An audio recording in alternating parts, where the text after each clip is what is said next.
Sunday story. इस story को सुनने के बाद में एक चीज़ तो पक्की है कि आप अपनी ज़िंदगी में एक चीज़ समझ जाएंगे कि कहानी जीवन के सफ़र की कितनी कमाल की है। तो ये कहानी है एक गांव में, पुराने ज़माने की बात है। एक प्रधान रहा करते थे, बहुत बढ़िया थे, बड़े होशियार थे, बड़े विद्वान थे और बड़े वाइज थे। पूरी जगह से, हर जगह से लोग उनके पास आते थे और जो उनकी समस्या होती थी उसका सॉल्यूशन पाते थे। किंतु एक अजीब सी चीज़ थी कि इनका इकलौता बेटा टोटल आवारा था। दिन भर चौपड़ और शतरंज खेलता था, शाम को दोस्तों के साथ निकल जाता था, सुनता था नहीं। पिताजी कहते थे तो कहता था, औरों के लिए बहुत बड़े होंगे आप, मुझे मत समझाओ। खैर, धीरे धीरे ये प्रधान बुढ़े होने लगते हैं और इनके पास में कोई बहुत बड़ी धन दौलत थी नहीं। तो अपने बेटे से एक बार देखते हैं, बेटे की शादी हो गई थी और बेटा कमाता कुछ नहीं था। तो अपने बेटे से कहते हैं कि बेटा, मैं तुम्हें कुछ देना चाहता हूँ। बेटा था अलग किस्म का, तो बोलता है कि क्या देना चाहते हैं बताइए ना। तो कहते हैं कल मेरे को मिलना। जब वो मिलता है तो एक बैग देते हैं। बैग में 4 सीजन्स के, मतलब अलग अलग ऋतुएं या मौसम के 4 तरह के कपड़े थे। कुछ बैग के अंदर खाने का सामान था, जैसे दाल और चावल, मखाने, बादाम। थोड़े से पैसे थे और साथ में एक नक्शा था। और कहते हैं तुम्हें मैं वो आज दे रहा हूँ जो मेरी ज़िंदगी में मुझे कभी मिला था। एक बहुत बड़ा खजाना है, इस खजाने का नक्शा है और ये खजाना तुम्हें मिल सकता है और तुम्हें जाना होगा इस खजाने को लेने के लिए। और अगर ये खजाना आ गया तो तुम पे इतनी पैसा आएगा, इतनी दौलत आएगी कि तुम नहीं, तुम्हारी आगे की पीढ़ियां भी कुछ नहीं करेंगी और बिना कुछ किए तुम्हारी जिंदगी मौज में एक अमीर आदमी की तरह चलेगी। तो ये कहता अच्छा ठीक है। कहता ये आपने ज़िंदगी में पहली बार मुझे कुछ ढंग की बात कही है। निकल गए, निकल रहा हूँ, जा रहा हूँ। तो निकल जाता है। जब निकलता है तो चलता है पैदल। तरह तरह के लोग मिलते हैं।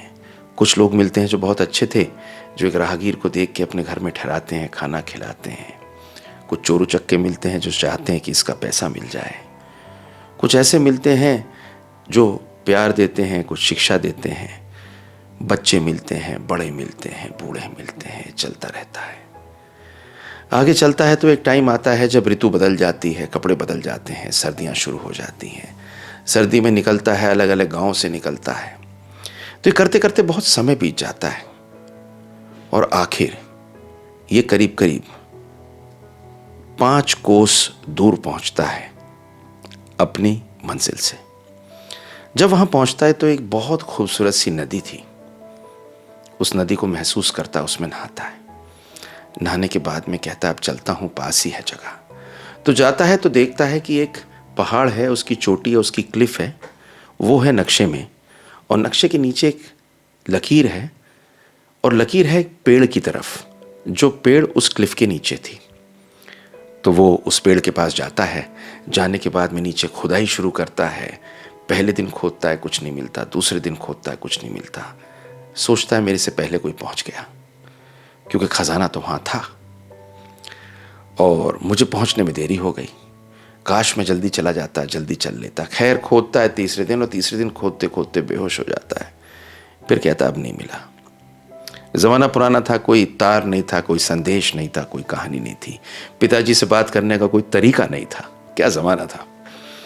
वापस चलना शुरू करता है, एक ऋतु से दूसरी ऋतु, दूसरी ऋतु से तीसरी ऋतु। लोग मिलते हैं। पहली बार जिंदगी में वापस लौटते समय बारिशों के बीच में जब तोते और चिड़ियाँ आवाज़ करती हैं, उनको देखता है। फूलों के बीच से गुजरता है तो उनकी खुशबू लेता है। जो लोग राहगीर जिन्होंने पिछली बार उसकी हेल्प की थी, उनके साथ रहता है, कुछ समय बिताता है, उनके लिए कुछ काम करता है रिपे करने के लिए। ज़िंदगी में चोर मिलते हैं, उचक्के मिलते हैं, बात करने को मिलती है। ज़िंदगी में इतनी सारी चीज़ें मिलती है। करते करते 2 वर्ष बाद अपने घर वापस पहुंचता है। जब अपने घर वापस पहुंचता है तो उसके पिताजी दौड़ते हुए आते हैं और उससे गले लगाते हैं। वो अपने पिताजी से गले मिलता है और मिलने के बाद कहता है, पिताजी, चरण छूने के बाद, मुझे एक बात बताइए, मुझे देरी हो गई वहां पहुंचने में, आपने मुझे पहले क्यों नहीं भेजा? क्योंकि दूर इतना था कि इतना दूर जाने में समय तो लगता। पिताजी उसकी तरफ देखते हैं, मुस्कुराते हैं, कहते हैं, चलो तुम्हें एक बात बताता हूं, तुम्हें देरी नहीं हुई। तुम्हें जाते हुए कैसा लगा? बोले, जाते हुए मुझे ये लगा कि मुझे अपनी मंजिल पे पहुंचना है, मुझे ट्रेजर लेना है। रास्ते में चलता चला गया, सिर्फ गोल मेरे सामने था, सब कुछ भूलते चला गया। मैंने महसूस ही नहीं किया कि एक जिंदगी में कहीं को निकल रहा था।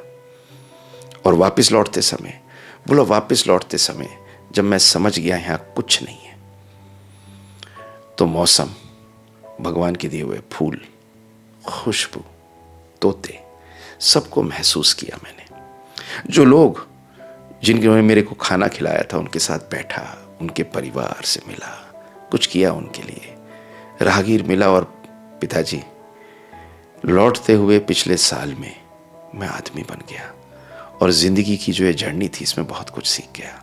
तो पिताजी एक बड़ी इंटरेस्टिंग चीज़ बोलते हैं, कहते, बेटा, वहाँ खजाना था ही नहीं, पर अगर 2 साल की इस मशक्क़त के बाद में तुम ये समझ गए कि ये ज़िंदगी एक जर्नी है, एक सफ़र है। इस सफ़र में लोग मिलते हैं, घटनाएं होती हैं, अच्छी होती हैं, खराब होती हैं, पर सबसे कुछ सीखने को होता है। और ये ज़िंदगी का सफ़र अगर हम एंजॉय कर लें और हम बेहतर बन जाएं, हर दिन एक नए आदमी, तो कुछ पा लेते हैं। इस ज़िंदगी में गोल जो भी हो उसे पाने के लिए आपको लगेंगे, किंतु उस गोल को पाने का सफ़र उससे ज़्यादा मधुर हो सकता है। सुंदर पिचाई जो गूगल के सीईओ हैं, जब उन्होंने गूगल ग्लासेस बनाने शुरू किए और वो प्रोजेक्ट फेल हुआ, तो उनका एक इंटरव्यू मैंने सुना। उसमें वो उनसे पूछते हैं, आपने गूगल ग्लास बनाया लेकिन गूगल ग्लास तो आपका फेल हो गया। तो मुस्कुरा के कहते मेरे बॉस, मतलब गूगल के फाउंडर्स, हमेशा कहते हैं कि किसी भी चीज़ को बनाने के प्रोसेस में न जाने कौन कौन मिले, क्या क्या सीखो, और उस सीखने के प्रोसेस में इतना सीख जाओगे कि वो मिले या ना मिले, पर आखिर में तुम बेहतर बन जाओगे। आपके लिए स्टोरी लेके आऊँ, लाइक शेयर सब्सक्राइब कर दीजिए और प्लीज़ शेयर कर दीजिए बच्चों के साथ, बड़ों के साथ। इसे शेयर करने से अगर लोगों का भला हो तो क्या बात है। Thank you so much. See my next story.